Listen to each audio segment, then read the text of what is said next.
لە سەرەتای ڕەشی هاتنی جەلادێک ویستیان شار خنکێنن، شاخ سەر ببڕن، دار لە ڕیشە هەڵکەنن، ئازادی بخنکێنن. شاریان تۆپباران کرد، شاخیان دایە بەردەسڕێژ، ئاگریان لە دار بەردا، ئازادیان هەڵواسی. بەڵام شار هەر نەکەوت،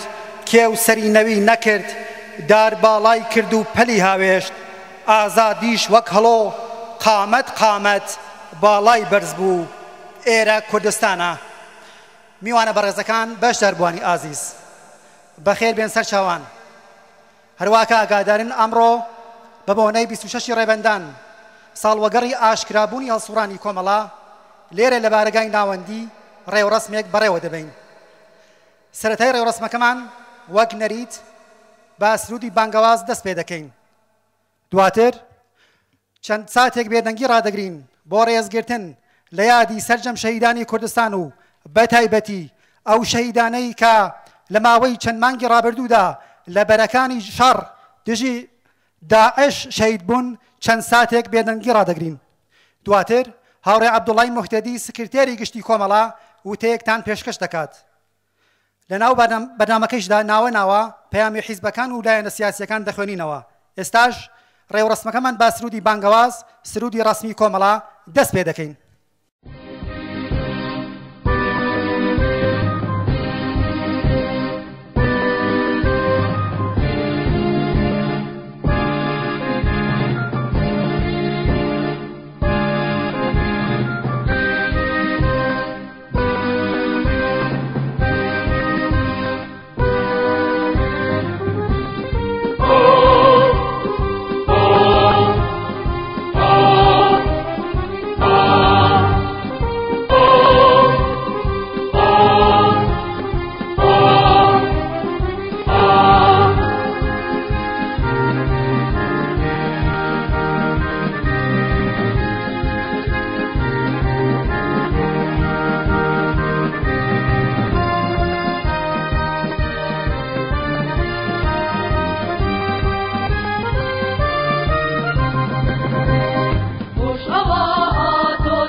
پشت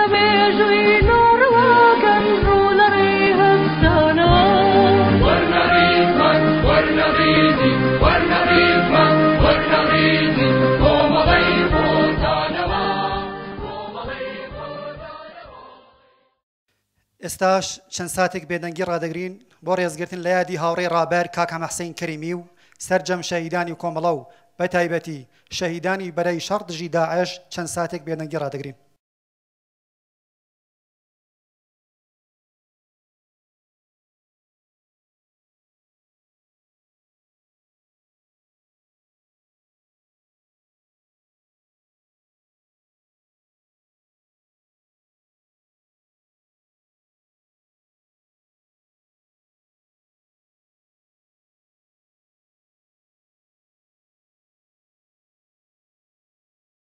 پەلکیداری شادی گشتین ئێوە هەرگیز نامرن، نامرێ ئاگر هەواڵان ئێوە کڵپەی ئاگرن. بەشداربوانی خۆشەویست، ئێستاش بەڕێز کاک عەبدوڵڵای موحتەدی سکرتێری گشتی کۆمەڵە وتەیەکتان پێشکەش دەکات. تکایە فەرموو. میوانە بەڕێزەکان،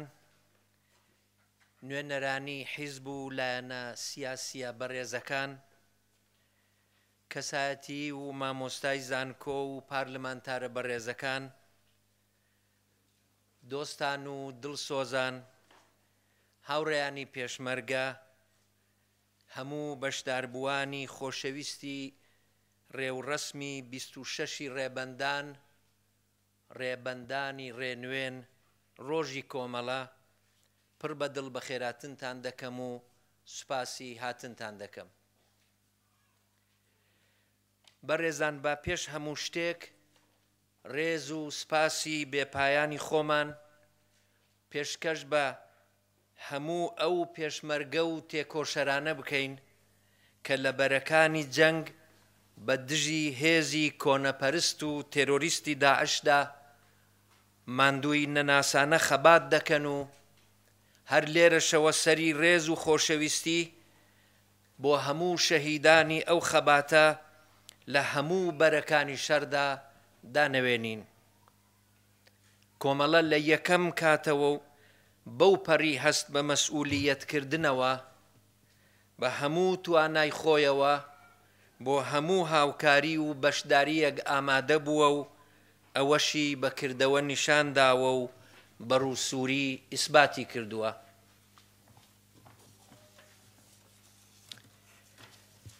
هەروەها باوتاری ئەو ڕۆژە بەکردنەوەی یادی هاوڕێی ڕابەر کاک حەمەحسێنی کەریمی، یەکێک لە دامەزرێنەرانی کۆمەڵە لە پاییزی ساڵی 1348 هەتاوی واتە 1969 زاینی دەست پێ بکەین کە ساڵڕۆژی گیانبەختکردنی ئەو لە 36 ساڵ لەوە پێشەوە بووە بە مادە تاریخی ڕۆژی کۆمەڵە، ڕۆژی ڕێزگرتن لە ڕێبازێک کە مۆرچی لە سرینەوە نەهاتووی پێشکەوتنخوازیەکی ڕەسەنی لەسەر بزوتنەوەی ڕزگاری خوازانەی گەلی کورد لە کوردستانی ڕۆژهەڵات بەجێهێشتووە. لەم ڕۆژەدا سەری ڕێز لە ئاست هەموو شەهیدانی ئەو ڕێبازە دادەنەوێنین و پیرۆزبایی ڕۆژی کۆمەڵە و دەستخۆشی لە هەموو هەڵسووراوانی ڕێکخستنی نهێنی، لە هەموو زیندانیانی سیاسی خۆراگر و سەربەرزی کۆمەڵە، لە بنەماڵەی سەربەرزی شەهیدان و زیندانیانی سیاسی، لە چالاکانی مەدەنی، لە تێکۆشەرانی بواری فەرهەنگی، لە هێزی کۆڵنەدەری پێشمەرگەی کۆمەڵە کە لەم دواییەدا جارێکی دیکە بوو نەمایەی سەربەرزی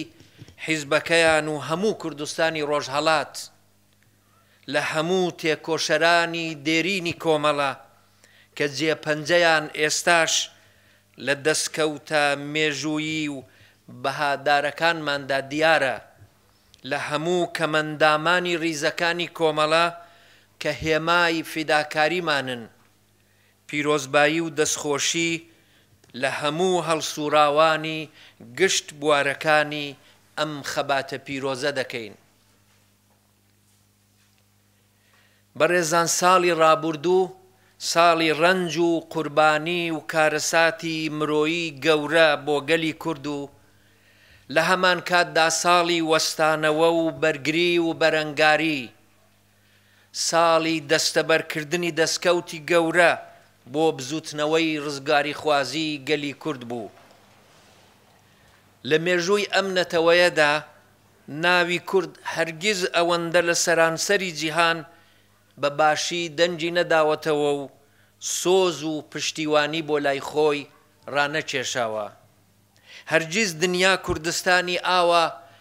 وەک مەکۆی ئازادی و بەها مرۆییەکان لە زەلکاوی کۆنەپەرستی ڕۆژهەڵاتی ناوەڕاستدا نەسەلماندووە و هەرگیزیش ناوی پێشمەرگە وەکو وشەیەکی ئاشنا و خۆشەویست ئاوا نەچۆتە قامووسی هەموو زمانەکانی جیهانەوە. بێگومان کورد لە بەردەم قۆناغێکی نوێ و چارەنووسسازی خۆی داوەستاوە و سەرەڕای ئەوەی کە هێشتا ئاستەنگ و دژواری لە بەرپێی کەم نین، بەڵام بە مەرجی ڕاگررتنی یەکریزی و بەکارهێنانی ژیری سیاسی و درێژەدان بە خەباتی سەرسەختانە کورد دەتوانێت هەنگاوی گەورە بەرەو دەستەبەرکردنی مافی دیاریکردنی چارەنووسی خۆی هەڵگرێت. ئێمەی کوردی ڕۆژهەڵات و بەتایبەت ئێمەی کۆمەڵە وەکو هەمیشە خۆمان بە بەشێک لەو خەباتەی گەلی کورد لە هەموو پارچەکان دەزانین و پشتگیری و هاوکاری خۆمان بە وتە و بەکردەوە دەردەبڕین، بەبێ ئەوەش کە دەست لە کاروباری هیچ پارچەیەکی کوردستان وەربدەین، ئیرادە و ویستیان پێشێلکەین و خۆمان بەسەریاندا بسەپێنین. بەڵام کە باسی کوردستانی ڕۆژهەڵات یانی مەیدانی سەرەکی کار و خەباتی ئێمەمانانی کۆمەڵە دێتە گۆڕێ، جێی خۆیەتی کەوە بیر هەموانی بهێنینەوە کە کورد لە ئێران لە خراپترین بارودۆخی ئابووری و سیاسی و فەرهەنگیدا بەسەر دەبات. لەم ڕۆژانەدا یادی 36 ساڵەی شۆڕشی گەلانی ئێران کە بەداخەوە و بەبێ ویستی گەلی کورد بوو بەهۆی هاتنە سەرکاری ڕژیمی کۆماری ئیسلامی ئێران کرایەوە. ئەم 36 ساڵە بە حەق لە ڕەشترین و نەهامەتبارترین سەردەمەکانی مێژووی ئێران هەژمار دەکرێت. ڕژیمێکی دیکتاتۆری تۆتالیتەری داپلۆسێنەر کە لەگەڵ هیچ تروسکاییەکی ئازادی و مافی مرۆڤ هەڵناکە، بەدیهێنەری ئابووریەکی داڕوخاوی داتەپی و نوقم لە گەندەڵیەکی قوڵ و چار هەڵنەگر کە وەک شێرپەنجە ورد و درشتی وڵاتی تەنیوەتەوە، ڕژیمێک کە ئێرانی کردۆتە زیندانێکی گەورەی نەتەوە بندەستەکان، ژنان، لاوان، جیابیران، نووسەران و هونەرمەندان، کرێکاران و زەحمەتکێشانی ئەو وڵاتە دەوڵەمەندەی خستۆتە ڕووتی و ڕەجاڵیەکی بێوێنە، ژینگەی ئێرانی بەرەو وێرانیەکی ترسناک و کاولکارانە بردووە، دەستپێکەر و دنەدەر و داڵدەدەری تێرۆریزم لە ڕۆژهەڵاتی ناوەڕاست بووە و ئێستاش بە وتەی خۆی دەستی تێکدەری لە پایتەختی 5 وڵاتی ئەم ناوچەیە کارجێر و پیلانجێڕن، ڕژیمێک کە بە تایبەتی بۆ کورد و نەتەوە بندەستەکانی دیکەی ئێران پەیتا پەیتا ئیعدامی سیاسی تێکۆشەرانیان بەڕێوە دەبا. بەڵێ ئەم ڕژیمە کە قەیرانی ناوخۆیی برستی لێبڕیوە لە بەردەم هەڵبژاردنێکی چارەنووسسازی خۆیدایە و لە مانگەکانی داهاتوودا دەبێ خۆی بەلایەکدا ساخ کاتەوە، یان وەکو تا ئێستا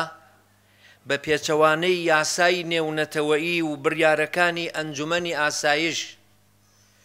درێژە بە بەرنامە ئەتۆمیەکەی کە هیچ پاساوێکی ئابووری و ئاوەدانی و زانستی نییە و تەنیا بە مەبەستی خۆزاڵکردن بەسەر ناوچەکە و خۆسەپاندن بەسەر دنیادا پێگری لەسەر کردووە درێژە بدات و لەم حاڵەتەدا شەپۆلێکی گەورەی گرژی و گەماڕووی جیهانی بە هەموو ئاکامەکانی بەگشت خۆی دابکات ویان سەدان میلیارد دۆلاری تا ئێستا سوتا و بە بادادراوی بەرنامە ناوچیەکەی بکاتە قوربانی پیاسەیەکی دۆستانە لەگەڵ نوێنەرانی شەیتانی گەورە لە شەقامەکانی ڤیەننا و جامەژەهرێکی دیکە نۆش بکاو کە ئەوەش بێگومان هەڵسانەوەی داخوازیە کۆمەڵایەتیە پەنگ خواردووە نێوخۆییەکان و قۆناغێکی نوێی بزوتنەوە کۆمەڵایەتیە داخوازی کارەکان بە دوای خۆی دادێنێ. ئێمەی کوردستانی ڕۆژهەڵات دەبێ بە وردی و وریاییەوە بڕوانین و خۆمان بۆ هەر کام لەو ئەگەرانە ئامادە بکەین. کۆماری ئیسلامی ئێران بە هەر سێناریۆیەکدا تێپەڕ بێت جۆرێک لە گۆڕان و شڵەقانی گۆمی مەندی ئیستیبداد بە شوێن خۆیدا دێنێت. بەڵام دۆستان و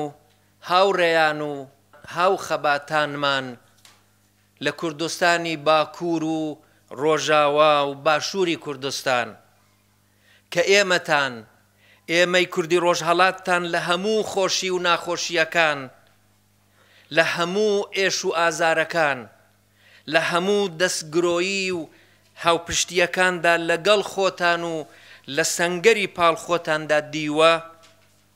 ئێرانمان لێ مەکەن بە دۆست و هاوپەیمان. دۆست و هاوپەیمانی ڕاستەقینەی ئێوە ئێمە بووین و ئێمەین. ئێش و ئازارەکانمان تێبگەن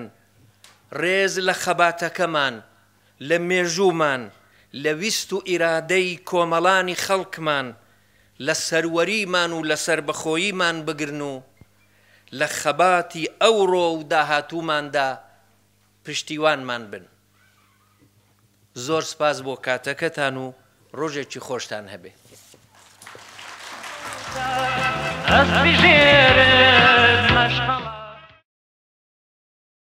بەسپاسەوە بۆ بەڕێز هاوڕێ عەبدوڵڵا موحتەدی سکرتێری گشتی کۆمەڵە. ئێستاش هونەرمەندی خۆشەویست کاک مدیا حسێن بە هاوکاری تیپی موسیقای لۆر بە سرودی ئەی شەهیدان دەمانباتەوە بۆ یادی شەهیدانی نەمری کوردستان. تکایە فەرموو. بە بۆنەی 26 ڕێبەندانەوە ڕۆژی ئاشکرابوونی کۆمەڵە هەروەها ساڵیادی شەهید بوونی شەهیدی نەمر کاک حەمە حسێنی کەریمی کە یەکێک بوو لە دامەزرێنەرانی کۆمەڵە بە خێراتنی بەڕێستان دەکەم زۆر بەگەرمی پێشوازی لە لوتف و میوانداریتان دەکەم. ئومێدەوارم ئێوەی بەڕێزیش ئێمە ببەشێک لە خۆتان بزانن کە بتوانین ئەم یادە بەرز و پیرۆز ڕابگرین. دووبارە سڵاو لە کۆمەڵە و شەهیدانی کۆمەڵە ئێوەش بەخێر بێن سەرچاو.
تا شهید خوێنی نەڕێژێ تا شهید خوێنی نەڕێژێ تاکو گەلتاڵی نەسێژێ تاکو گەلتاڵی نەسێژێ ئەی شەهیدان ئەی شەهیدان ئەی شەهیدان ئەی شەهیدان نامرێن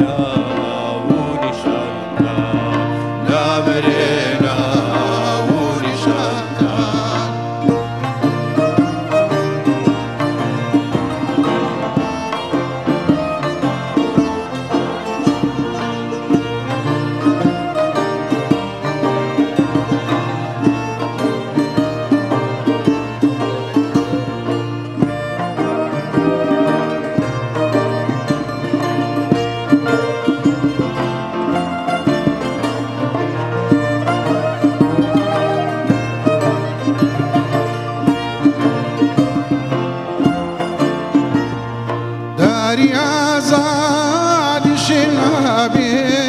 داری آزادی شنابی باغی جنمان رنج نابی باغی جنمان رنج نابی ای شهیدان ای شهیدان ای شهیدان ای شهیدان نامرێنا و نیشانتان نامرێنا و نیشانتان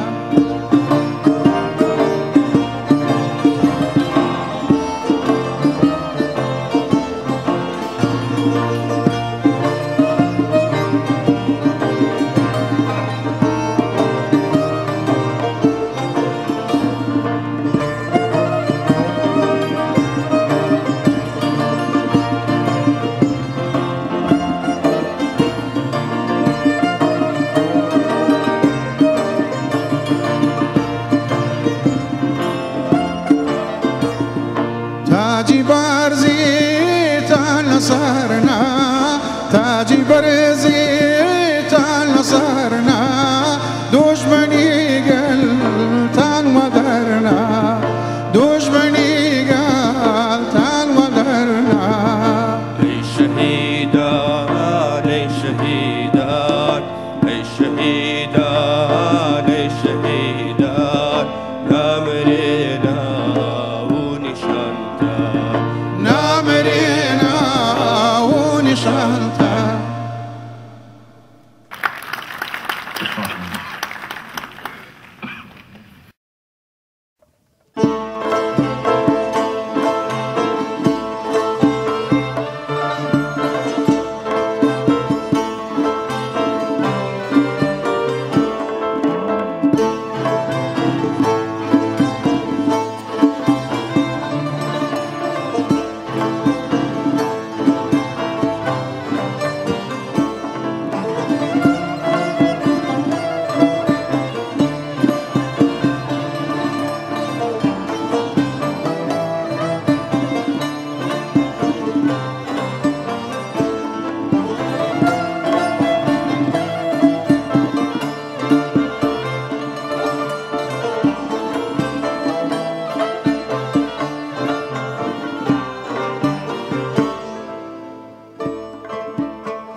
نیشتیمانم دای گوری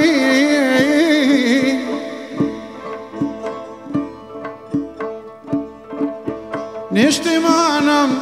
دای گوری هزاران شویدی جورم کردستانم حیران بیجی کردستانم حیران بیجی هزاران داستانی سورم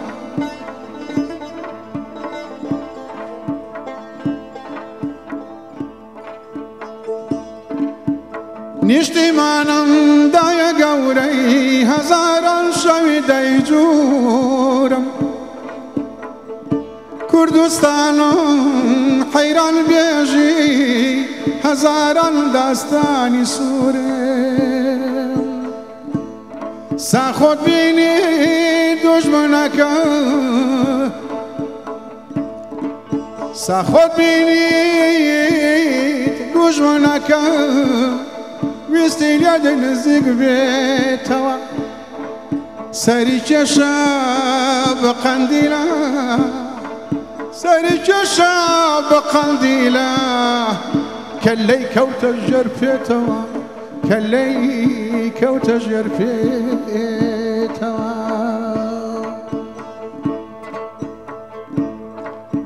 بۆ دوجارە بەجێ دێڵێم دەماڵە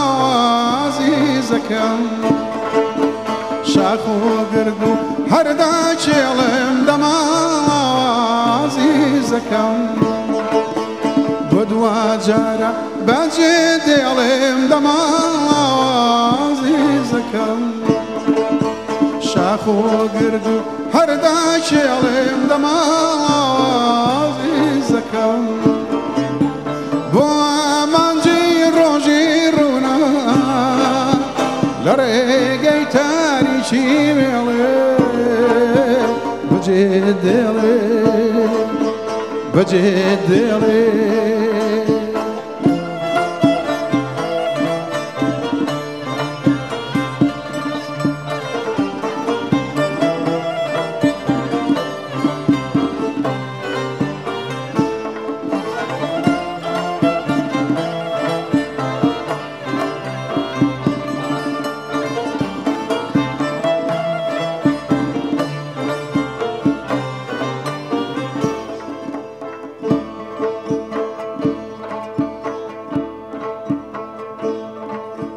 دەبا بمرم لە ڕێگەی عەشق و ئازادی دڵپڕی خوێنە وەک شارابی جامی بەڵاز بەلاستی خۆبی ڕژێنە دەبا بمرم لە ڕێگەی عەشق و ئازادی دڵپڕی خوێنە وەک شارابی جامی بەڵاز بەلاستی خۆبی ڕژێنە چونکە دڵێ پڕ بێ لە ئێش عیلاجی نەکرێ زامەکەی ڕوودەکەمە هاوڕێکانم چاری نییە بەبادەومەی بەجێ دێڵێ بەجێ دێڵێ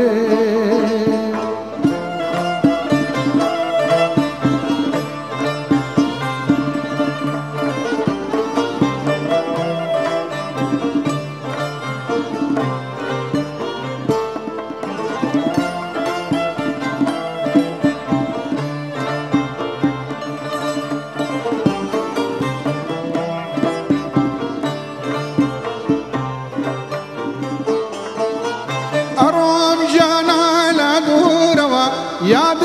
دەکەم ئەزانی بۆ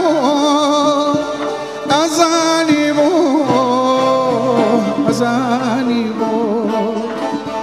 ئەڕۆم گیانە لە دوورەوە یاد دەکەم ئەزانی بۆ ئەزانی بۆ ئەزانی بۆ سەنگارەکەم زۆر خۆشە ئەویش تێکەڵ بووە بە تۆ سەنگارەکەم زۆر خۆشە ئەویش تێکەڵ بووە بە تۆ بەجێ دێڵێ بەجێ دێڵێ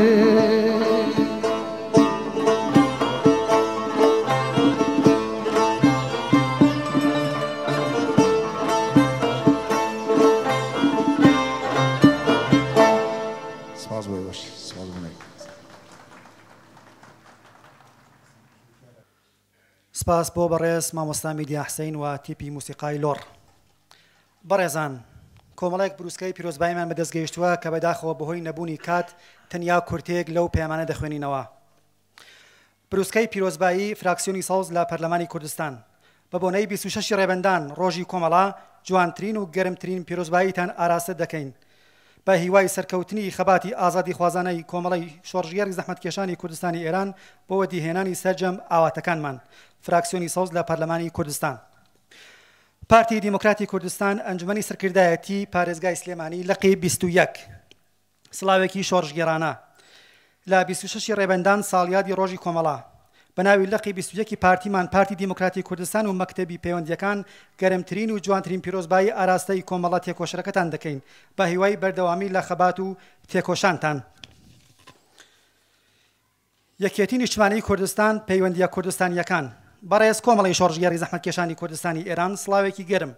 یادی ڕۆژی کۆمەڵە بەرز و پیرۆز ڕادەگرین هەر بەم بۆنەیشەوە پیرۆزبایی ئەم یادە لە سەرجەم کەسوکاری شەهیدان و پێشمەرگە و دۆست و لایەنگرانی کۆمەڵە دەکەین. 26 ڕێبەندان ڕۆژێکی زۆر پێشنگدارە لە مێژووی خەباتی کۆمەڵەدا کە ئاوکاتە لەگەڵ ڕاپەڕینە مەزنەکەی گەلانی ئێران بۆ کۆتایی پێهێنان بە دەسەڵاتی ڕەژیمی شانشایی لە ئێران. پەیامی پیرۆزبایی حزبی دیموکراتی کوردستانی ئێران بە بۆنەی 26 ڕێبەندان ڕۆژی کۆمەڵە بەڕێز کۆمەڵی شۆڕژگەری زەحمەتکێشانی کوردستانی ئێران وێڕای سڵاوێکی گەرم بە بۆنەی 26 ڕێبەندان ڕۆژی کۆمەڵە جوانترین و ڕازاوەترین پیرۆزبایی خۆمان ئاراستەی ئەندامانی کومیتەی ناوەندی و سەرجەم ئەندامان و لایەنگرانتان دەکەین ئاواتمان سەرکەوتنی هەرچی زیاترتانە لە کار و تێکۆشاندا. حزبی دیموکراتی کوردستانی ئێران. حزبی زەحمەتکێشانی کوردستان بۆ بەڕێز کۆمەڵی شۆڕژگەری زەحمەتکێشانی کوردستانی ئێران بابەت پرووسکە پاش سڵاو و ڕێز لە یادی ڕۆژی کۆمەڵا 26 ڕێبەندان سڵاو بۆ گیانی پاکی شەهیدانی کۆمەڵە و گشت شەهیدانی گەلی کوردستان دەنێرین. ساڵ ڕۆژی کۆمەڵا ساتەوەختی مێژووی گرنگی قۆناغی خەباتی گەلەکەمان بوو لە ڕۆژهەڵاتی کوردستان ئیلهام بەخشی شێوازی خەباتی نەتەوەیی و چەپخوازانە بوو بۆ بەشێک و پارچەکانی دیکەی کوردستان بەگشتی. سازمانی خەباتی کوردستانی ئێران بەڕێزان کۆمەڵی شۆڕژگەری زەحمەتکێشانی کوردستانی ئێران بە بۆنەی 26 ڕێبەندان ڕۆژی کۆمەڵا پڕ بەدڵ پیرۆزباییتان پێرا دەگەێنین و ئومێدەوارین هەروەک ڕابردوو لە خزمەت بە کوردستان و بەها مرۆڤایەتیەکان لە بەرەو پێشکەوتنی زیاتردا بن. حزبی سۆسیالیست دیموکراتی کوردستان مەکتەبی پەیوەندیە نیشتمانیەکان بەڕێز کۆمەڵی شۆڕژگەری زەحمەتکێشانی کوردستانی بابەت پرووسکە و پیرۆزبایی سڵاوێکی گەرم بە بۆنەی تێپەڕبوونی 36 ساڵ بەسەر ئاشکرابوونی هەڵسوڕانی کۆمەڵەکەتان جوانترین پیرۆزباییتان ئاراستە دەکەین. یادەکەتان لە کاتێکدایە گەلەکەمان پێویستی بە یەکڕیزی و یەک هەڵوێستی زیاتر هەیە چونکە گەلی کورد ڕوبەڕووی شەڕێکی داسەپاو بووتەوە کە پێویستی بە قوربانی و تێکۆشانی پێکەوەی گشت لایەک هەیە و بۆیە هیوادارین هەموو لایەک هاوکار و پشتیوان بین. یەکێتی دیموکراتی کوردستان ئێران هەواڵان ئەندامانی سەرکردایەتی و کادر و پێشمەرگەکانی کۆمەڵی شۆڕژگەری زەحمەتکێشانی کوردستانی ئێران وەک یەکێتی دیموکراتی کوردستان 26 ڕێبەندان ڕۆژی کۆمەڵەتان لێ پیرۆز دەکەین و هەروەها یادی 36مین ساڵوەگەڕی شەهیدبوونی کاک حەمەسین کەریمی و ئاشکرابوونی خەباتی نهێنی کۆمەڵا بەرز و پیرۆز ڕادەگرین. پارتی ئازادی کوردستان پەیوەندیە گشتیەکان بەڕێز کۆمەڵی شۆڕژگەری زەحمەتکێشانی کوردستانی ئێران سڵاوێکی گەرم بە بۆنەی 26 ڕێبەندان ڕۆژی کۆمەڵا گەرمترین پیرۆزبایی سەرکردایەتی پارتی ئازادی کوردستان و ڕیزەکانی پێشکەشی سکرتێری گشتی کۆمەڵە و سەرکردایەتی و پێشمەرگە و ئەندامانی کۆمەڵەی شۆڕژگەری زەحمەتکێشانی کوردستانی ئێران دەکەین.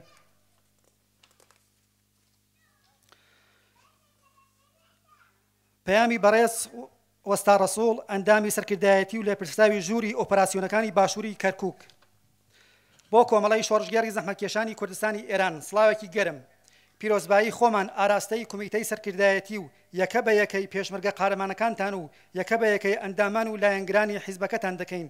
بە بۆنەی 36 ساڵی یادی دامەزراندنی حیزبە تێکۆشەکەتان و دەستخۆشیتان لێ دەکەین بۆ ئەو هەوڵات تێکۆشرانەی کە پێشمەرگە قارەمانەکانتان بینیویانە لە هەر چوار پارچەی کوردستان دژی دوژمنانی کورد و بە تایبەتی لە شەڕی دژ بە تیرۆریستانی داعش لە باکووری کوردستانەوە تاک و باشووری کوردستان کە دەورێکی کاریگەر و بەرچاویان هەبووە لە بەرەنگاربوونەوەی دوژمنانی گەلەکەمان لەم ماوەی چەند مانگی ڕابردوودا. سڵاو لە گیانی پاکی شەهیدانی حیزبە تێکۆشەکەتان و سەرجەم شەهیدانی کوردستان هیوادارین لە ئایندەیەکی نزیکدا هەر چوار پارچەی کوردستان ئازادی و ڕزگاری بەخۆیەوە ببینێ. هەروەها لەلایەن حیزب و ڕێکخراوە کوردەکانەوە چەندین پامی پیرۆزبایی مامە دەست گەیشتووە کە بەداخەوە هەرۆ جۆرێک هاوکارم کوتی لەبەر کورتی کات ناتوانین ئاماژە بە ناوڕەکی مەتنەکانی بکەین تەنها ناوەکانی دەخینەوە کە بریتیە لە یەکێتی نیشتیمانی کوردستان مەڵبەندی یەکی ڕێخستنی سلێمانی کۆمیتەی ڕێخستنی تانجەڕۆ لەقی سلێمانی پارتی پارێزگارانی کوردستان یەکێتی نیشتیمانی کوردستان مەڵبەندی یەکی ڕێخستنی سلێمانی کۆمیتەی پێنجی ڕێخستنی خەبات یەکێتی لاوانی دیموکراتی کوردستانی ئێران حزبی دیموکراتی کوردستانی ئێران کۆمیتەی سۆران گروپی کاری لاوان و قوتابیانی پاک ڕێکخراوی ئازادی ژنانی کوردستان نینا کۆمیتەی بەڕێوەبەری لاوانی ڕێکخراوی یاری کورد قایمەتی قەزای قەرەداخ یاریدەدەرێتی ئاسایشی دارەڕەش بەسپاسەوە بۆ هەموو بەڕێزانە پەیامی تەشکیلاتی زاگرۆزی کۆمەڵا بۆ هاوڕێیانی بەشی نهێنی لە سەرتاسەری کوردستان هەروەک ئاگادارن بە بۆنەی 26 ڕێبەندان ساڵ ڕۆژی گیانبەختکردنی هاوڕێی ڕێبەر کاک هەمەحسەین کەریمی و ئاشکرابوونی خەباتی کۆمەڵا جارێکی دیکە شار و ناوچە کوردەکانی کوردستان بوو بە مەیدانی خەبات و تێکۆشانی هەڵسوڕاوان و چالاکانی نهێنی کۆمەڵا ئەو فیلم و وێنە و هەواڵ و راپۆرتانەی کە لە ڕێگەی ڕاگەیاندنەکانی کۆمەڵە و بە تایبەتی ڕۆژهەڵات تیویەوە بڵاوبوونەوە دەرخەری بەرینبوونەوەی زیاتری چالاکی هەڵسوڕاوانی بەشی نهێنی کۆمەڵەیە لە سەرتاسەری کوردستاندا بەڕێوەبردننی شانۆیەکی دیکە لە خەبات و تێکۆشانی هاوڕێیانی سەنگەری شار لە کاتێکدایەکە کۆماری ئیسلامی و هێزە ئەمنیەکان بە تەواوی توانای خۆیانەوە دەستیان داوەتە مانۆردان لە ناو مەیدان و شەقامە سەرەکیەکانی شارەکانی کوردستان و بربەستدانان و ڕێگریکردن و هەروەها بە بانکهێشتکردنی چالاکانی سیاسی و مەدەنی لە ڕۆژەکانی پێش 26 ڕێبەندان بەنیاز بوون بەم جۆرە فەزایەکی ترساوی بخڵقێنن بەڵام وەک لە هەواڵ و راپۆرتەکانی ڕۆژهەڵات تیوی بڵاوکرایەوە تێکۆشەرانی نهێنی کۆمەڵا بە ورەیەکی شۆڕژگێڕانەوە پیلانەکانیان پوچەڵ کردەوە و بۆ ڕێزلێنان لە ڕێبازی کاک هەمەحسەین کەریمی و ڕۆژی ئاشکرابوونی خەباتی کۆمەڵا هاتنە مەیدان و وەڵامێکی شیاویان بە نەیارانی کۆمەڵەدایەوە تێکۆشەران و ڕێبوارانی ڕێبازی کۆمەڵە نیشانیاندا هیچ ڕێگری و بربەستێک ناتوانێت ورەی ئازادی خوازی و فیداکاری ئەوان خەوشدار بکات تێکۆشەرانی سەنگەری شار قاڵبووی دەیان سەختی و نەبەردی کۆڵان بە کۆڵانن لەگەڵ دوژمنانی کۆمەڵا مێژوش سەلماندوویەتی سەرباری گشت سەختی و ئاستەنگەکان ئەوە تێکۆشەرانی بوێر و پێشکەوتنخواز و چاوکراوەی کۆمەڵەن لە سەرتاسەری کوردستاندا سەربەرزانە لەو مەیدانە هاتوونە دەر ئەوە نەسڵی تازەی خەباتکاری سەنگەری شاری کۆمەڵەن کە بارگاوین بە بیری کۆڵنەدان و بە مێژوویەک لە تێکۆشانی حیزبێک کەمل بۆ هیچ سەرکوتکاریەک دانانەوێنێت و بوێرانە کەڕەنای خەبات لە دژی دوژمنانی کورد لێ ئەدات و شەوەزەنگی ئیستبداد دەکاتە ڕۆژی ڕووناکی بۆ خەڵکی ئازادی خوازی نیشتمانەکەی نەسڵی تازەی خەباتکاری کۆمەڵا بە داهێنان و ئیبتکاراتی نوێ و ڕەچاوکردنی شێوازی تازەتر و بەگرتنی فیلم و وێنە لە چۆنیەتی تێکۆشانیان لە سەرتاسەری کوردستاندا نیشانیاندا تێکۆشەرانی ئەم حیزبە هەردەم ئامادەی کاری سەردەمیانە و نوێیە لە پێناو سەلماندنی سیاسەتەکانی کۆمەڵا لە کوردستاندا هەڵسوڕاوان و تێکۆشەرانی نهێنی کۆمەڵە لە سەرتاسەری کوردستان ئێوە بە تێکۆشان و هەڵسوڕانی بەربڵاوی خۆتان سەلمانتان ڕێبوارانی ماندوونەناسی کۆمەڵەن و نیشانتاندا ڕێگەی سەرکەوتنی یەکجاری لە گرەوی ڕێخستنی ژیرانە و بەکردەوە دەرهێنانی سیاسەتە شۆڕژگەرانەکانی کۆمەڵەدایە ئێوە ئەم پەیامەتان بە داگیرکەرانی کوردستان گەیان کە سەنگەری شار سەنگەرێکی پتە و قایم و لە گیران نەهاتووە و بست بە بستی کوردستان شوێن پێ و جێگەی تێکۆشەرانی کۆمەڵەیە و هیچ ڕێگری و لەمپەرێک ناتوانێت ورەی قایم و بڕوا بە سەرکەوتنی خەباتکارانی نهێنی لاواز بکات لێرەوە وێڕای پەیمان تازەکردنەوە لەسەر ڕێبازی هاوڕێی ڕێبەر کاک هەمەحسەین کەریمی و سەرجەم گیانبەختکردوانی کۆمەڵا پڕ بەدڵ دەستخۆشی و ماندوونەبوونیتان لێ دەکەین دڵنیاین ناحکوومەتی نظامی و نەفەزای ئەمنیەتی ناتوانێت ورەی قایم و پتەوی ئێوە بە خەبات و تێکۆشانی شۆڕژگەرانە لاواز بکات ئێوە هەموو کات سەلماندووتانە کوردستان هەردەم ئامادەی تێکۆشان و خەباتە لە دژی دوژمنانی گەلی کورد و کۆمەڵەش وەک هێزێکی سەرەکی لەم خەبات و ململانێدا دەوری سەرەکی بووە لە هاندان و ڕێخستنی جەماوەر لە پێناو وەدیهێنانی مافەڕەواکانی گەلی کورد لە کۆتاییدا بە بۆنەی 26 ڕێبەندان ڕۆژی ئاشکرابوونی خەباتی کۆمەڵا پیرۆزبایی دەکەین لە هاوڕێیانی نهێنی و زیندانیانی سیاسی و بنەماڵەی گیان بەختبووانی کۆمەڵە و تێکۆشەرانی دێرینی کۆمەڵا لە سەرتاسەری کوردستان. پیرۆز بێت 26 ڕێبەندان ڕۆژی کۆمەڵا، هەر شەکاوە بێت ئاڵای سووری کۆمەڵا 26 ڕێبەندانی ساڵی 1393 هەتاوی تەشکیلاتی زاگرۆزی کۆمەڵا.